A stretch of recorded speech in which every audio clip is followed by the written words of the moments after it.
Today, inshallah ta'ala, I'll share with you the continuation of the few lessons I wanted to extract from Surah Al-A'raf, the 7th surah of the Quran, where Allah talks about in exhaustive detail the story of creation and the story of Adam alayhi salam, and the devil, Iblis. And what I wanted to highlight today, after speaking about arrogance and jealousy last time, is actually when Allah Azza wa Jal asked him, or actually commanded him to be expelled. He's lost his rank, he's going to be pushed out from the closeness of Allah. At that point, he responds to Allah. And as I get to that response of the devil, I wanted to first explain to you why the word shaitan is important to understand. It has a non-Arabic origin also, but in the Arabic language, it is argued to be from one of two origins. It's shayt or shatan. There's two possible origins of the word. And the word shatan in Arabic actually means taba'ada. It means someone that goes far, far away. Someone who's very far and very long distance away. It's actually the same reason why the word shatan is used in Arabic for a very long, extensive rope. So a super long rope is actually called al-hablul mumtad, is actually also called a shatan. And from it you get the word shaitan. The other side of it, actually, the origin of the word shayt, it actually means someone who is engulfed in flames because of anger. Meaning someone who's fired, literally in many languages, you use the idea of, man, he was fired up, or he was on fire. Or man, they said, what you said set me ablaze, or my heart is on fire. The idea of fire being associated, or being ablaze, being associated with anger, or hatred, or spite, that he's set on fire because of his spite. And some have tried to combine both of these meanings, suggesting that he's gone too far in his hate. And anytime there's any opportunity for him to get closer and reduce that hate, he keeps pushing it away and keeps going further and further away. And as a matter of fact, that's part of what he does for us. His job is actually to take something that isn't a good quality that we have inside of ourselves. First of all, he wants to set that quality on fire, excite that quality, serve as a catalyst. He can't make us do bad things. But there is a potential dangerous ingredients inside the human being already. He can encourage you to be careless with those ingredients and start a fire. And once you do, then he wants you to keep going and going and going. يُرِيدُ الشَّيْطَانُ أَن تُضِلُّوا ضَلَالًا بَعِيدًا, Quran says. Shaitan wants that you go misguided far, far, far away. Just like he himself. He wants you to keep going and keep going and keep going. And not turn back. And he will, inshallah, we'll see how he does that. How is he successful in messing people up and making sure they stay messed up? So his response to Allah, when Allah tells him to leave, is أَنظِرْنِي إِلَى يَوْمِ يُبْعَثُونَ. Give me extra time, and it's not a lot of time. نَظَّرَ would be to give a lot of time. أَنظَرَ would be to give not too much time. I'm not asking for too much time until the day when they are resurrected. Meaning, don't punish me right away. Just give me some ability from even now until the day they're resurrected. And in the mind of shaitan, that's not a long time. In the mind of shaitan, who's actually been in the company of Allah, been in the company of the angels, he actually understands that from the time that this conversation happens until Judgment Day is not a very long time. And actually what he spins to all of us is, you got time. You got all the time in the world. You don't have to change right now. Ramadan's not for a few months. You're good, So in your head and in my head, we feel like we've got very long. And even if death is near, then so what? The day of judgment, God knows when that's going to come. إِنَّهُمْ يَرَوْنَهُ بَعِيدًا وَنَرَاهُ قَرِيبًا. They see it as something very far away. Why do you have to worry about it right now? So that's one thing that we get from it. The other thing that's on a side note, it's not really part of what I want to give you in the khutbah, but on a side note, some people ask the question, and even recently I was asked, shaitan is someone Allah kicked out, someone Allah rejected. And yet later on in the story you learn that he was able to whisper to Adam and our mother, who were still in heaven. So how is he able to whisper to them while he's kicked out of heaven and they're still in heaven? And possibly the answer to that is actually this ability Allah gave him. First of all, he stays at a distance. He's part of the meaning of his word. He stays at a distance. But Allah gave him the ability to have his whisper reach us anyway. And that's not so hard for us to imagine today, right? People are very far away from us and their voice reaches us by means that would, in any other century of world history, would be considered magic. I can see my mother from across the ocean. That's, in any other day and age, that would be called magic. Today it's just an iPhone. Or today it's just a video call, right? It's just a Skype call. But the idea that he can reach from a distance and can whisper is an ability that Allah allowed him to have. until the day of resurrection. So, أَنظِرْنِي إِلَى يَوْمِ يُبْعَثُونَ, and Allah immediately responded, قَالَ إِنَّكَ مِنَ الْمُنظَرِينَ. Fine, you are among those who've been given some time. I'll let you have some free space, from some free roam to operate within that space. The other thing here is, why did he ask for time? He knows punishment is coming. And he knows it's not that far away. What's he hoping to gain? He knows for a fact he will not avoid Allah's punishment. He knows for a fact that he's been rejected. There is no success for him at the end of all of this. There is no saving himself. There is no asking for forgiveness. He's given up on all of those things. He's gone far away from all of those things. He's made up his mind. So what's he going to accomplish? In his mind, so long as I can prove to Allah that I'm not the only failure. I'm a failure, sure. But my success will be if I can prove that they're also a failure. Aha, see, you think I'm a loser? They're losers too. And I'll prove it to you. Just give me time. This is his success. In his head, that's a goal. And you know what? That's a goal like a virus that he infects other people with. There are some people in whose life the only thing is, I don't care if I accomplish or not. I just want to make sure this one doesn't accomplish. I just make sure this one doesn't get. This is exactly what happened later on in this surah, in the story of Habil and Qabil. They both offered a sacrifice. One sacrifice was accepted and the other says, well, how was his accepted? I don't care if mine was accepted or not. I can't have him be successful. That bothers me. You know, jealousy even between human beings. Jealousy between siblings, between loved ones, between spouses, between parents. I've even met children that have said to me, you know, I don't like my parents. Why don't you like my parents? Because they love each other so much, it bothers me. Really? That bothers you? Yeah, because I know I'm never going to have anything like that. It just makes me jealous. Whoa, that's heavy. I mean, it sounds weird and funny, but it's actually pretty heavy. That a person can actually feel that. Shaitan can make you want something. Even if you're not going to have it, I wish they didn't have it. So long as they're miserable, I just want to make sure they're miserable, then I'll be happy. There are some people who might just be, you know, they're okay so long as they don't hear from you. But if they find out that you're happy, if they find out that you were smiling, it really bothers them. Like, why is he happy? What just happened? I thought he disappeared. I thought she was miserable. And now I see this picture somewhere, or I see this video somewhere, or I heard from somewhere that they were happy. Huh? What is this? And then the thought of, how did they get away with it? How are they smiling again? It just eats away at them. They can't get it out of their head. You know? This is from the devil himself. The devil can't see us succeed. And so he tells Allah, give me time and I'll prove my case. But then what he said, it's so loaded that it's not going to be done in one khutbah. His strategy it's not even a secret. He didn't even hide what he's going to do and how he's going to do it. He actually laid it all out. And Allah laid it all out for us, because part of guidance, part of knowing the road is knowing the dangers on the road. So know your enemy, right? So you can't Allah didn't just give us directions. Here's how you get to heaven. Well, here are all the obstacles on your way to heaven. Here's all the obstacles that will keep you from succeeding. And here's your enemy waiting for you. So he says to Allah, قَالَ فَبِمَا أَغْوَيْتَنِي. And it is only because you made me turn the wrong way. This is what he says to Allah. It is only because you made me turn the wrong way. Who does he blame? Allah. This was your scheme. This was your plan. You knew it would bother me that Adam is made from dirt, and you messed, because you're all-knowing, you messed with me anyway, and you made me sin. It's your fault, not my fault. You got me into this. You did this to me. You just don't like me. You have it out against me. You're the one who cursed me. You're the one who doesn't want me to be forgiven. And because you did this to me, I'm going to do this to these human beings that you love so much.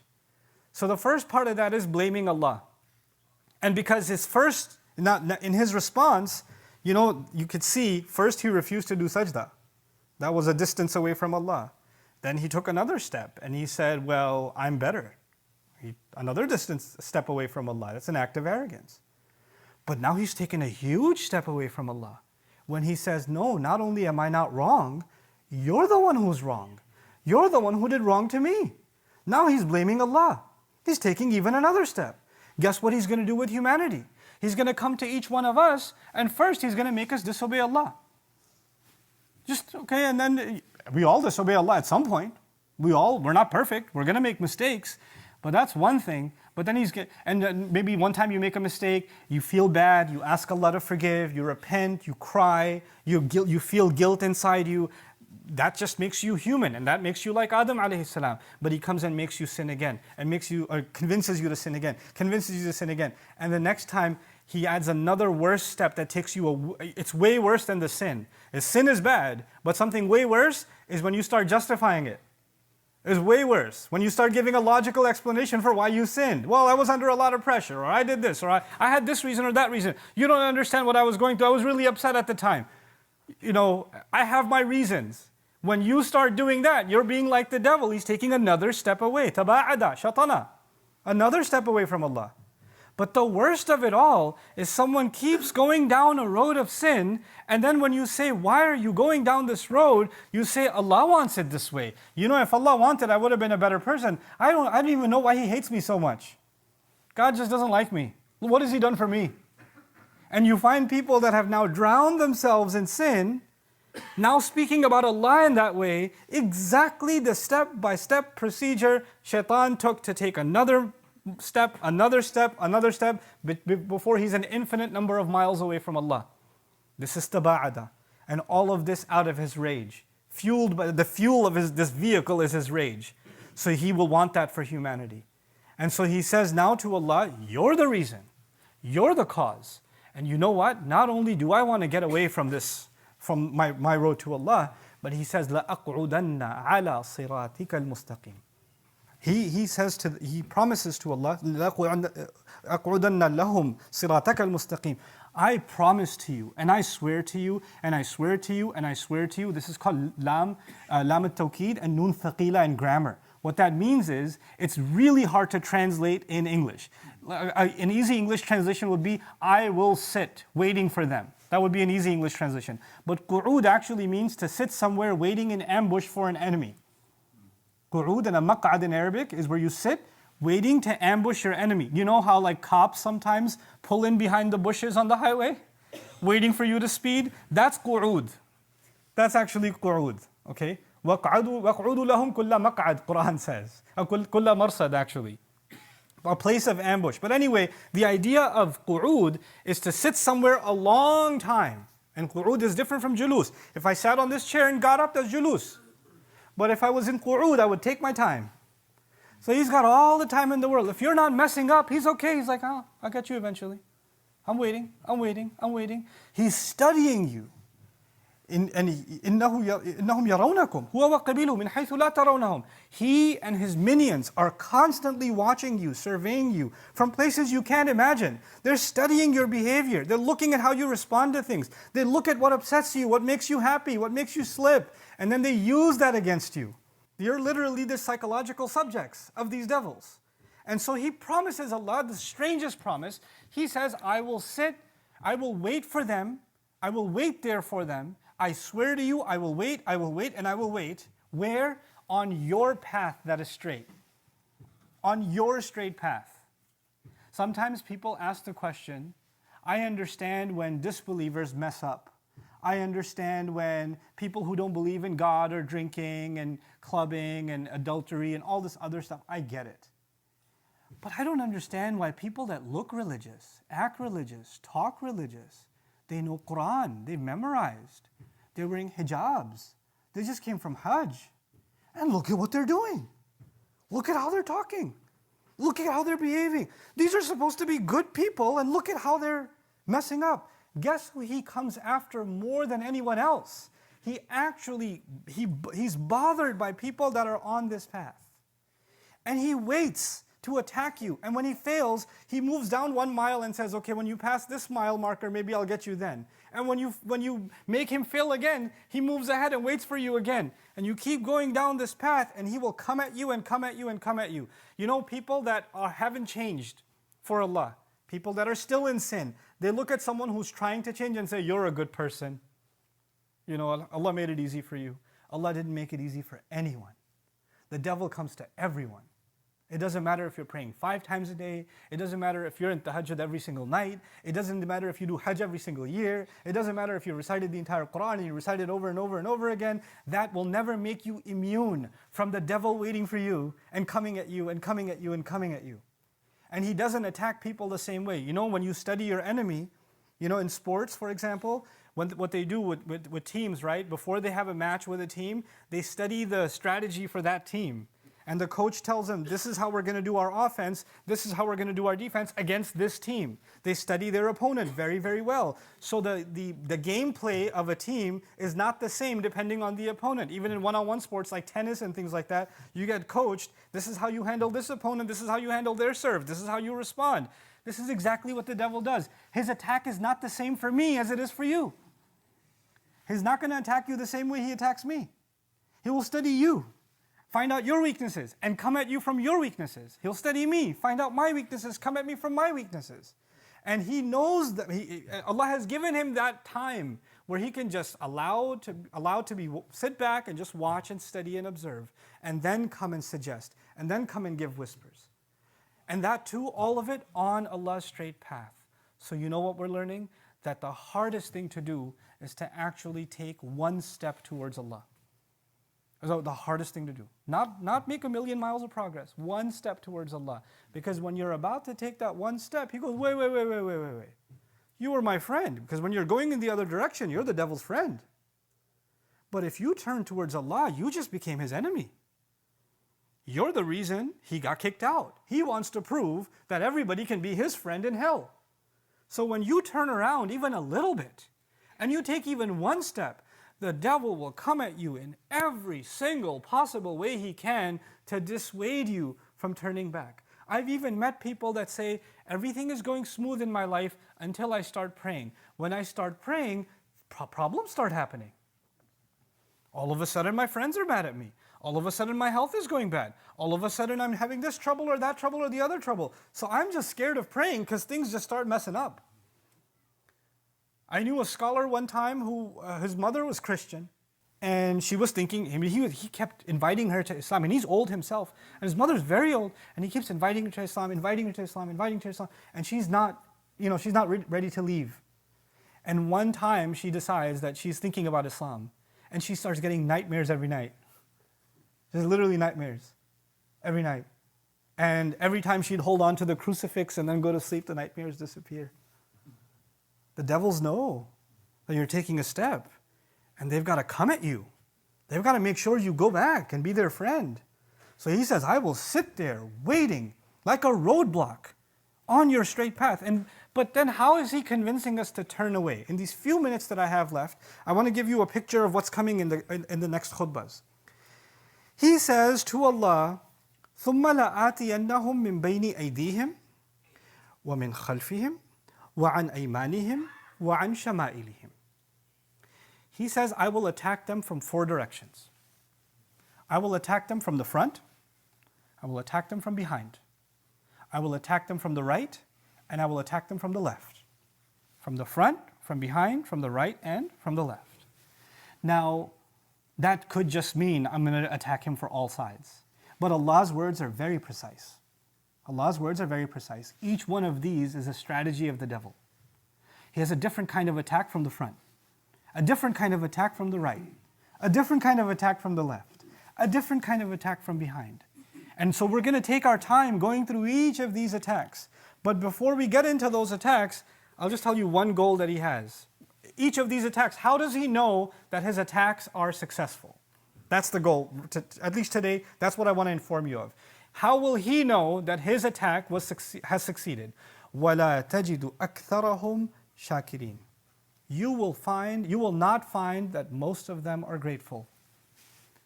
If he can attack you, and by the end of that attack, you are no longer grateful to Allah. You're no longer grateful. You're pessimistic, and when someone's pessimistic, for example, they're not grateful, because to be grateful, you have to think about the good things. You can't think about bad things and be grateful. That's impossible. You can't say, Alhamdulillah. That's not Alhamdulillah. You have to think of the positive. You have to think of Allah's favors. You can't be grateful if you're in disobedience. How can you be grateful to Allah and show no loyalty to Him? What kind of gratitude is that? if he can figure out some way of making you and me ungrateful, then he's succeeded. You know what we're learning? His biggest problem was arrogance. His biggest problem was arrogance. And Allah is teaching us through these ayat that the biggest solution to arrogance is what? Being grateful. Being grateful. And He knows, so long as they're grateful, I won't get them. So long as they're thinking about my favors to them, Allah's favors to them, I won't get them. So long as they're positive and hopeful, I won't get them. So long as they have a good opinion of Allah, I won't get them. Because obviously we can't be grateful to Allah if we're angry with Allah. You can't be thankful to Him if you have bad thoughts about Him. So if I can just get rid of their gratitude, I've succeeded. And He will try to get rid of it from the front, from the right, from the left, and from the back. And these are the attacks that inshallah ta'ala we're going to try to explore in some detail. What does it mean that the devil is coming at you from the front? What does it mean that he's coming at you from behind? What does it mean that he's coming at you from the right and from the left? And inshallah ta'ala, as we study that, you have to ask yourself, maybe for you, the attack from the front is your problem. Maybe for your friend, the attack from the left is the problem.